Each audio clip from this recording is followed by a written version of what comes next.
Assalamualaikum warahmatullahi wabarakatuh. Pemberontakan Maluku Selatan, gangguan keamanan pada awal kemerdekaan. Sejarah pemberontakan Republik Maluku Selatan atau RMS berpuncak tanggal 25 April 1950 dengan wilayah pertahanan utama di Ambon. Christian Robert Stephen Soumokil disebut-sebut sebagai dalang gerakan ini. Soumokil adalah mantan Jaksa Agung Wilayah Negara Indonesia Timur atau NIT. Tanggal 5 April 1950, Soumokil ikut memotori pemberontakan NIT bersama Andi Aziz. Keduanya punya keinginan untuk mempertahankan NIT sebagai negara federasi. Selain itu, terdapat juga pernyataan bahwa Soumokil ketika itu akan diangkat menjadi tokoh politik jika NIT bertahan. Kalian bisa lihat di gambar ini adalah ilustrasi lambang pemberontakan Republik Maluku Selatan. Apa latar belakang pemberontakan RMS? Pada 25 April 1950 terjadi proklamasi berdirinya Republik Maluku Selatan yang kala itu diproklamasikan oleh sekelompok orang yang notabene merupakan mantan KNIL dan masyarakat pro-Belanda. Di antara orang-orang tersebut antara lain Christian Robert Stephen Soumokil, Andi Aziz, dan Westerling. Pemberontakan ini merupakan bentuk ketidakpuasan atas kembalinya Republik Indonesia Serikat ke Negara Kesatuan Republik Indonesia. Kala itu, atas keberhasilan APRIS mengatasi keadaan, menyebabkan banyak masyarakat yang semangat atas kembalinya Republik Indonesia Serikat ke dalam Negara Kesatuan Republik Indonesia. Di tengah upaya untuk mempersatukan keseluruhan wilayah Indonesia ini, ada berbagai teror dan intimidasi yang mengancam masyarakat. Beberapa teror antara lain dipimpin oleh seorang kapten bernama Raymond Westerling, dibantu oleh anggota polisi dan pasukan NIL yang merupakan bagian dari Korps Special Troepen yang bertempat di Batu Jajar, Bandung, Jawa Barat. Dalam aksi teror tersebut telah terjadi pembunuhan dan penganiayaan. Akibat dari teror tersebut, keinginan untuk memisahkan diri pun akhirnya muncul. Beberapa birokrat pemerintah daerah telah memprovokasi masyarakat yang berada di wilayah Ambon, yaitu bahwa penggabungan Ambon ke wilayah Negara Kesatuan Republik Indonesia akan berdampak buruk dan membahayakan masyarakat di kemudian hari. Atas bahaya tersebut, dihimbau untuk seluruh masyarakat agar tetap berwaspada.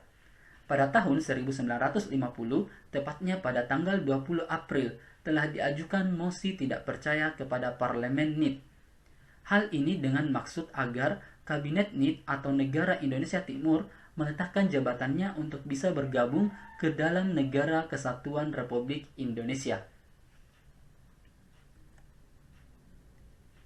Kegagalan Andi Aziz mengakibatkan berakhirnya NIT, namun pemberontakan tidak berhenti sampai di sini. Soumokil bersama para anggota yang mendukungnya tidak pernah menyerah untuk bisa melepaskan wilayah Maluku dari wilayah Negara Kesatuan Republik Indonesia.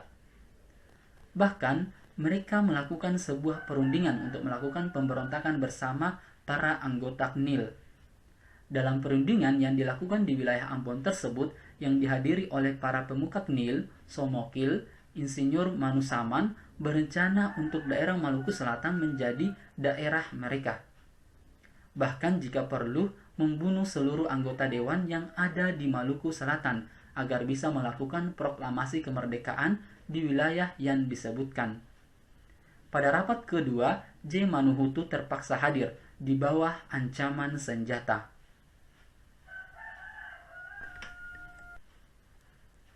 Bagaimana proses proklamasi RMS? Sebelum memproklamasikan Republik Maluku Selatan, Gubernur 9 Serangkai yang memiliki anggota pasukan NIL dan Partai Timur Besar terlebih dahulu melakukan berbagai propaganda, yang mana ini dilakukan agar wilayah Maluku bisa terlepas dari wilayah Negara Kesatuan Republik Indonesia. Di sisi lain, Somokil telah berhasil meyakinkan masyarakat dan membentuk kekuatan di daerah Maluku Tengah. Sementara itu, orang yang tidak mendukung maka akan diancam atau dimasukkan ke dalam penjara. Akhirnya, pada 25 April 1950, Republik Maluku Selatan diproklamasikan. Presidennya adalah J.H. Manuhutu dengan Perdana Menteri Albert Fairisal.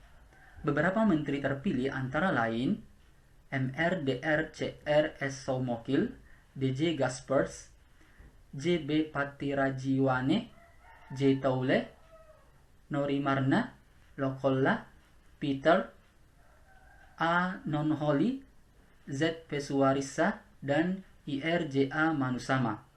Pada tanggal 27 April 1950, Niki Juluwu diangkat menjadi wakil presiden dari Republik Maluku Selatan untuk wilayah di luar negeri dan berkedudukan di Den Haag, Belanda. Pada 3 Mei 1950, Somokil menggantikan Manuhutu sebagai Presiden Republik Maluku Selatan. Pada tanggal 9 Mei 1950, dibentuk Angkatan Perang Republik Maluku Selatan atau APMRS yang dipimpin oleh Panglima Sersan Mayor Knil DJ Samson.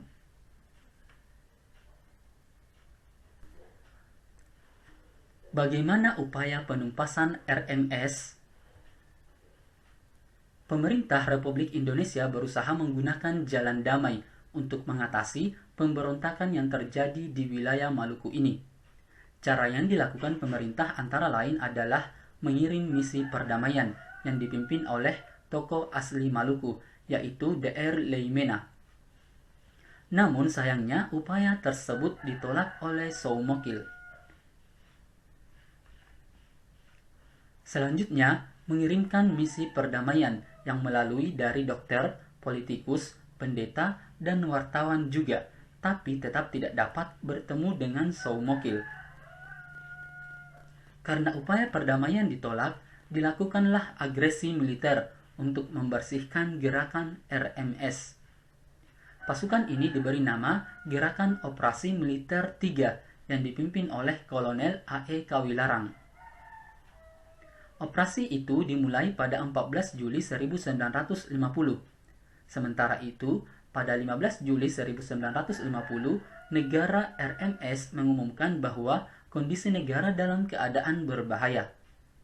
Pada 28 September 1950, pasukan GOM 3 menembus wilayah Ambon termasuk telah menguasai Benteng Victoria. Dengan jatuhnya pasukan di Ambon, membuat Republik Maluku Selatan dapat ditaklukkan. Pusat pemerintahan pun dipindahkan ke Pulau Seram. Oke, cukup sekian pembahasannya. Semoga bermanfaat. Terima kasih. Assalamualaikum warahmatullahi wabarakatuh.